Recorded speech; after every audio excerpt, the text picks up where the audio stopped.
Hi, I'm Max Keiser. This is the Keiser Report. So much going on. Let's check in with Stacy.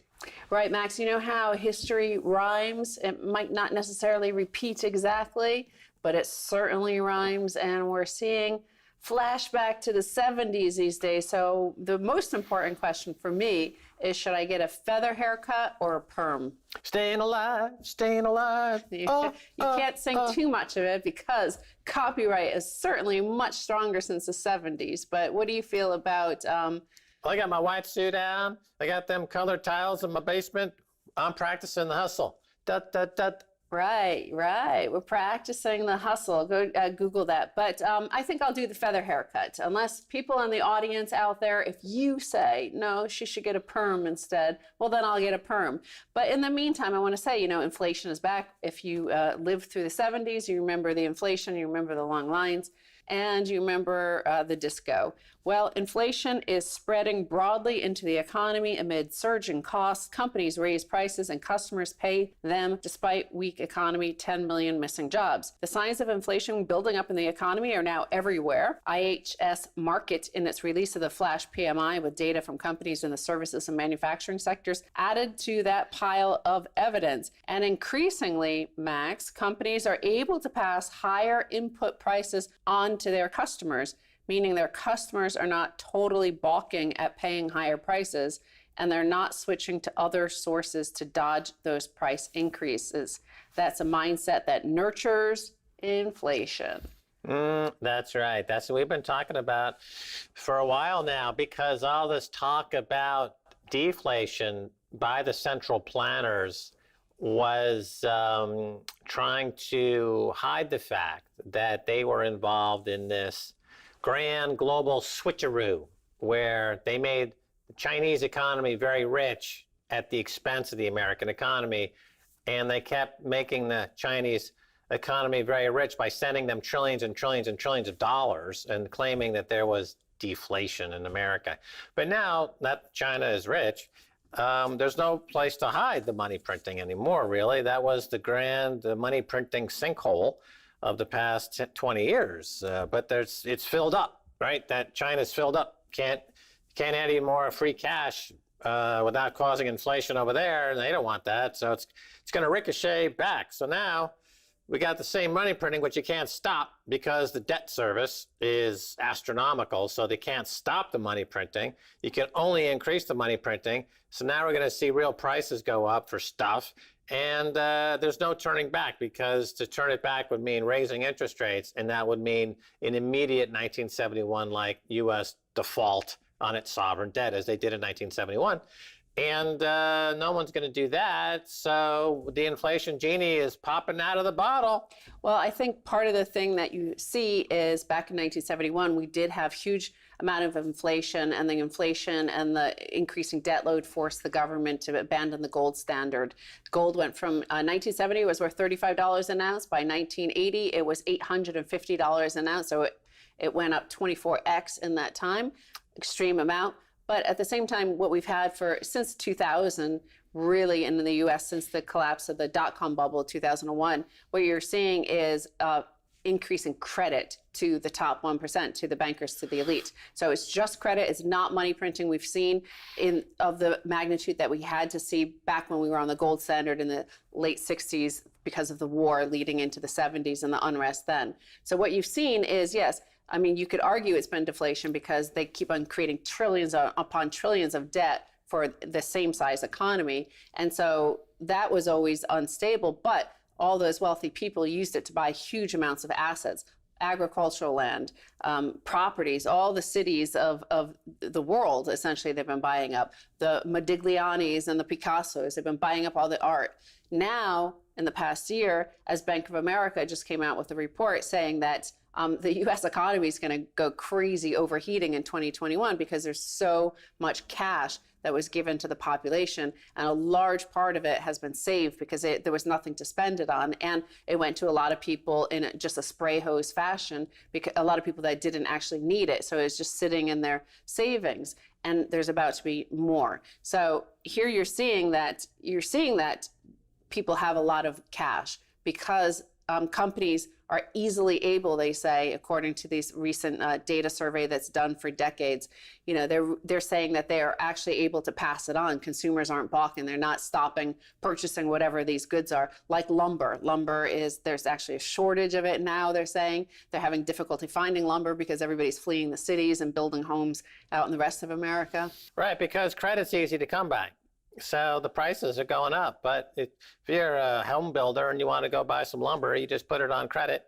And the interest on that credit is factored into the equation of your business model, where you can borrow against the eventual sale, pay down the debt now, and you've got a positive cost to carry. And all that's great until we have a 2008 type credit freeze, as we did in 2008. And that's a guaranteed going to happen probably in 2021. Credit comes to an absolute halt and forcing a cardiac arrest in the banking system, which will be followed by the defibrillator of money applied directly to the chest. Helicopter money, trillions piped into people's homes instantaneously at the click of a mouse. And that will be yet another chapter in the demise of empire. Uh-oh. Right. And in the 1970s, we had a supply crisis with oil because we had the oil embargo from the Arab nations that cut off oil to the West. Now we have that similar. You say lumber and the credit, but the fact is there is a genuine supply crunch. That if you talk to builders on this, the market survey did interview dozens of companies and hundreds of companies across America, and builders are having an actual physical problem getting physical supply of lumber. They can't get their hands on any. So therefore you have to delay the house building project. You have to try to find at whatever cost, that cost has to go up in order to shake out some new supply of lumber. So we're seeing similar supply problems, partly perhaps caused by the pandemic, but also because of just the huge rush, sudden rush, not planned for years ago, about what we're seeing now in America.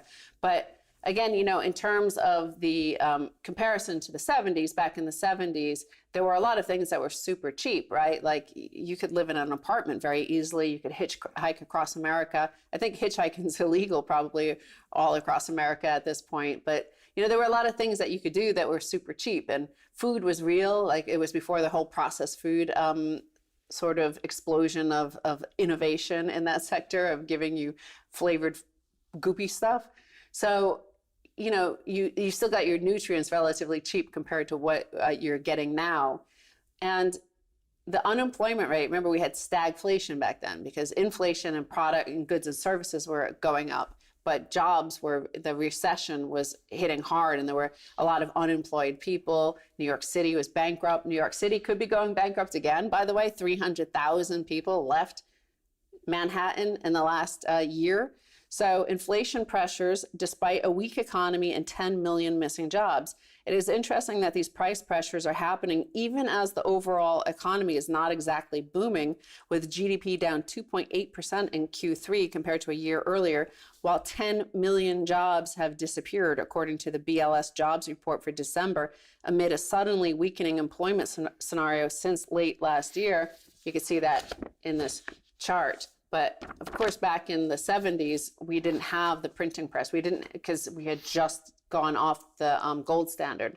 So the central bank couldn't print money like it can today. Oh, it could, but Paul Volcker was not gonna, right? That was the difference. You had a central banker who knew what the role of the central bank was. But the stagflation is exactly it. And going back to lumber, right? People are willing to pay the price for escalating lumber cost if they could find it, but they can't because the underlying economy is being destroyed due to malinvestment, due to years and years of all that money printing going into pockets of the economy and not being distributed based on supply and demand. We had a command and control economy since Greenspan, and so you have malinvestments and you have kind of a Soviet era mishap in the U.S. economy that's trying to be papered over with money printing, resulting in the current stagflation, which is reminiscent of the 1970s, except as you point out, there are a few more moving parts here that we have to watch carefully because they could accelerate, or as they say in the arson business, an accelerant to burn down the house. A great a Talking Heads song, by the way, Burning Down the House. I suggest you play that. And while we're talking, and it matches up perfectly, just like if you watch The Wizard of Oz without the sound on, but play the Pink Floyd album, very famous Pink Floyd album, they match up perfectly.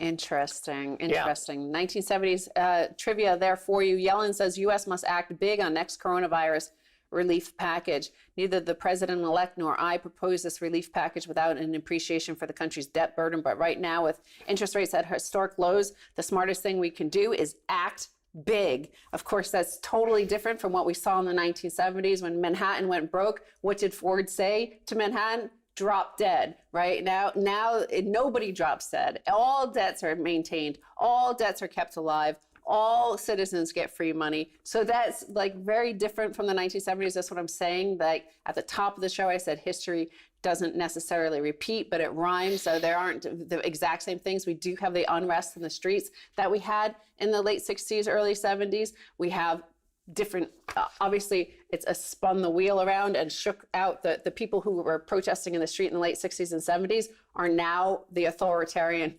police state themselves. They're the COINTELPRO, they're the authoritarians, they're the ones on the news berating the young people. So, you know, there is a similarity, but Yellen also went on to say in her testimony to the Senate that she said, even though the amount of debt relative to the economy has risen, the interest burden, the amount the Treasury pays to service the debt, has not due to low interest rates. She says she will watch that metric closely as the economy recovers. So Yellen is saying that if the economy recovers, interest rates will go up. So yeah, exactly. You know, the thing about the 70s is that the American economy was still fundamentally strong, and it could withstand those shocks. But when Yellen says we're going to go big and implying that she's going to print scads more, many, many trillions more, she has to understand that she's pouring that money into something that's structurally broken. It's like a bucket with the bottom is missing. It doesn't matter how much liquidity she pours into that bucket, it's structurally broken. It's just going to come right at the bottom. It doesn't matter how much she pours in. The economy is fundamentally broken. All the distribution, all the finance, everything, every piece of the puzzle has been decimated by the command and control money printing psychopaths that have run the economy since Greenspan, and nothing's going to change that. In the 70s, we of course had manufacturing capacity. You mentioned that from 2001, we started shipping all our jobs to China. So we don't have the capacity to convert those dollars into wealth creation. Like it just goes into the economy. So that's also radically different from the 70s. So we don't know what sort of inflation this is going to cause, what could happen with what Bank of America and other big banks are saying that we're going to see. Paul Singer was on the news just this week saying we're going to see 70s style inflation. Well, remember, follow the yellow brick road. Follow the yellow brick road. We're going to take a break and we'll be back right after this.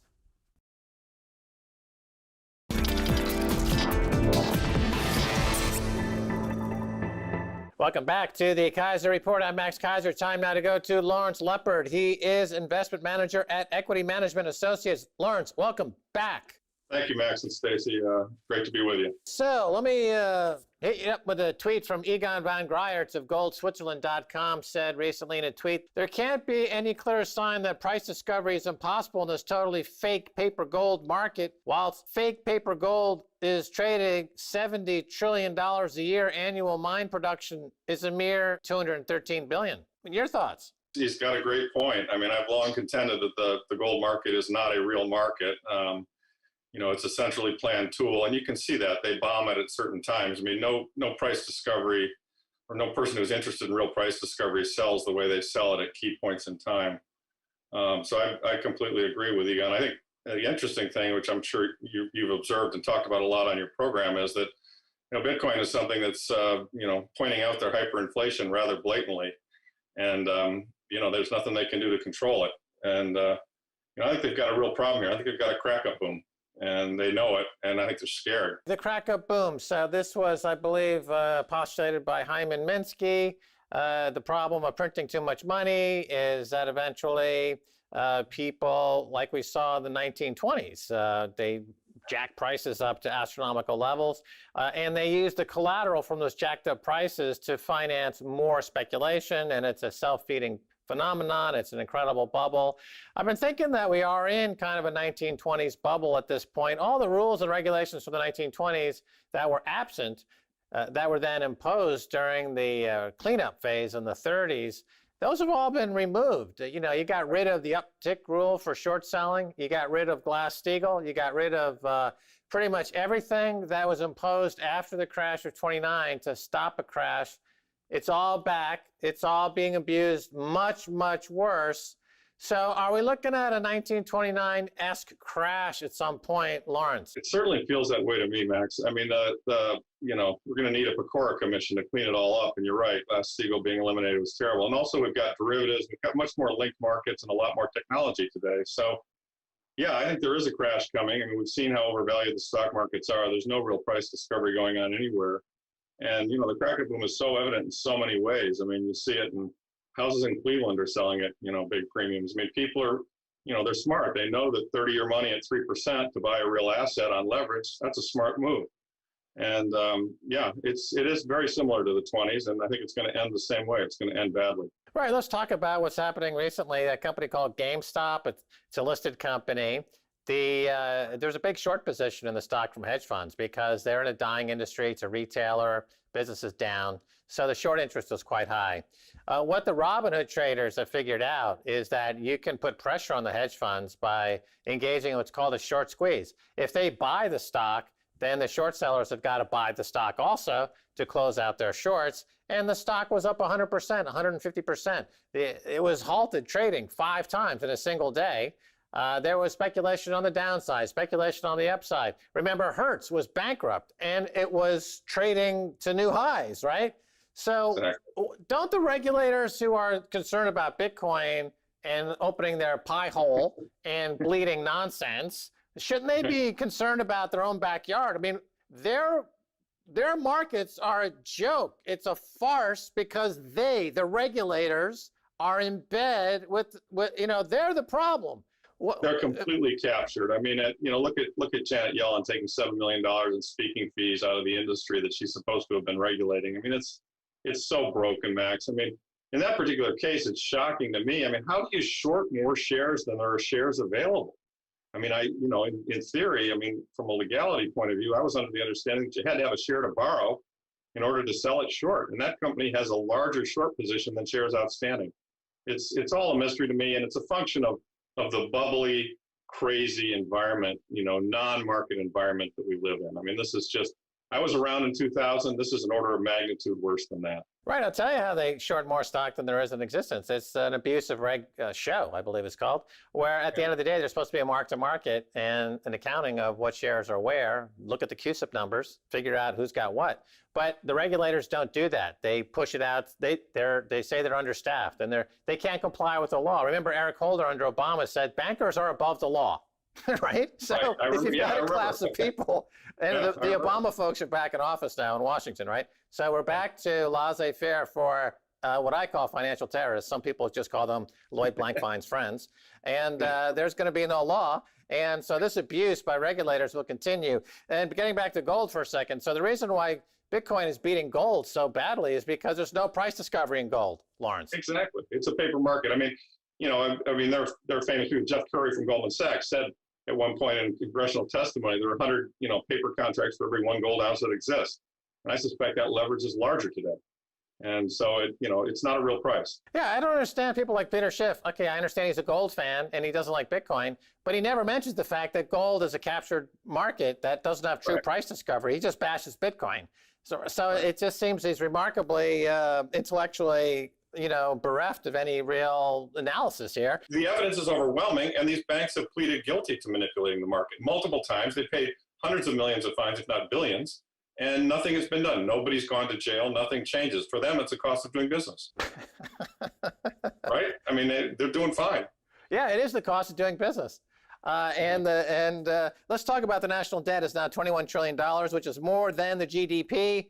Some economists are saying we need even more debt. Usually when the debt goes above GDP, that's generally a bad sign, Lawrence. Yeah, extremely so. I mean, if you look at history, all countries that have gotten into that position, unless they're able to quickly balance their budget, which of course we're going in the exact opposite direction, it leads to severe currency debasement, if not hyperinflation. And to me, the only question is just when does it come, how fast does it come, and how bad does it get? But inflation is clearly in our future. The alternative is a deflationary collapse, all of the 30s, and then a reset. And that's entirely possible, but I don't think they're going to do that. What I find most interesting, though, Max, what's going on right now is how threatened these people are. They know they're trapped. They know they're in a pickle. And so you see Lagarde coming out, you see, and hammering Bitcoin, saying it's used by terrorists. Then you see Yellen, then you see, who's the guy at Harvard? Rosoff, I think it was, or the professor at Harvard. Ken Rogoff. Rogoff, pardon me, yeah. You see all those guys coming out, and, they know they're in trouble. I mean, they know they've got a failing system. And, I got a real sense of schadenfreude here. I mean, it couldn't happen to a nicer bunch of people. We've been covering this for 10, 15 years, really, and calling out the names and pointing fingers. And it's great to see them squirm. It's great to see a Rubini, a Christine Lagarde, the Bank of England governor right now, squirm in their little bags of poo because they know the game is up. And to see them go down is so satisfying because they've done nothing but undermine the economy and cause massive problems. So let's go on from here. China.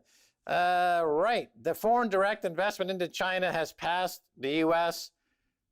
From last year. Will the U.S. resume this #1 spot after the COVID, or are we seeing a permanent shift, Lawrence? I'm not much of an expert on China, to be honest with you. I mean, I think that, they've got a lot of problems as well. And, I think all fiat has trouble, including Chinese fiat. And there's a lot of leverage in China, and I don't think they have a suitable rule of law as we have. So I'm not a China bear. I'm not a China bull either. And I tend to just look at the whole, fiat versus sound money argument.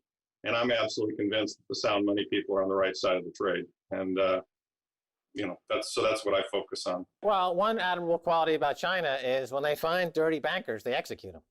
So this is something in the U.S. I would like to see. You mentioned the Pecora Commission after the 1929 crash during the 1930s. Many, many bankers went to jail. During the S&L crisis during the 1980s, many bankers went to jail. Then suddenly under Obama, it's like, we love terrorism. We love terrorism. Give them all money. Give them all credit. And I'm like, wait a minute, Obama, you freaking idiot. You don't want that to happen, right? But he's like, no, it's great.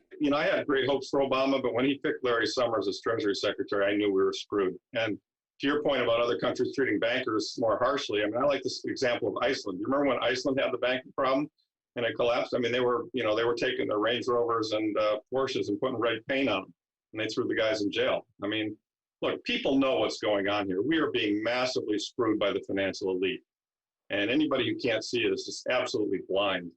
And the only way for them to lose, and they will lose, is for their paper to become worthless, and that's in the process of happening, as you know and as I know. Now, Christine Lagarde over there at the ECB talked about Bitcoin as being the escape valve, right? So this is the way out.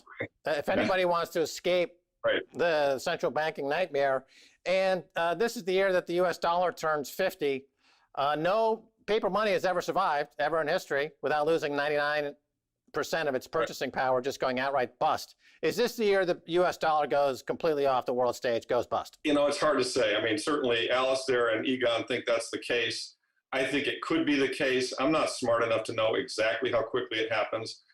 I think there's a chance that it happens within a 2-year window pretty quickly, because as you know and as I know, Gresham's law is going to kick in here at some point. They're in a lot of trouble right now. When gold goes through 2,200 with authority, and Bitcoin goes through 50 or 60, which it's imminently going to do, then you're going to really see the bond market start to say, hey, what are we doing here? And they're going to look at the Fed, with yield curve control and say, sold to you. Here's the whole bond market. And so the Fed balance sheet's going to go from 7 trillion to 27 trillion. I mean, if that's not hyperinflation, I've never seen it. So in my view, it could happen very quickly. I can't guarantee that though. And I, of course, I thought it was going to happen in 2009. So what the hell do I know? I'm an idiot. No, but these things do happen quickly. So, remember Enron was worth 80 billion one day and worth 0 the next day. We have many instances during the 2008 crisis that suddenly within 2 days, there was a global credit freeze. Banks were not lending to each other and short-term rates skyrocketed. And it all happened very, very quickly because of the leverage, right? You've got hundreds and hundreds of percentage points of leverage versus GDP. I wanted to ask you about the IMF called for a new Bretton Woods. What's that all about? I don't know about that either. I mean, I saw that, and I don't know what they really mean. What it indicates to me is that they all know they've got a real problem. I mean, for those of us on the sound money side, to think they're not gaming this out is naive. I mean, they are trying to think of every possible solution because they're in deep doo-doo. And obviously, a Bretton Woods and a restructuring, they might figure that's the least painful way to maintain their privileges. I mean, you can be sure the financial elite want to maintain their privileges, the blank fines, all these guys. The way they lose is if the currency becomes worthless. We all lose, of course, but they really lose. So.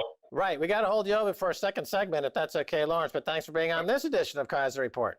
Thank you very much, Max. Nice to be with you. All right, and that's going to do it for this edition of Keiser Report with me, Max Keiser, and Stacy Herbert. I'd like to thank our guest, Lawrence Lepard, or Lepard. If you want to contact us, please do. Until next time, bye, y'all.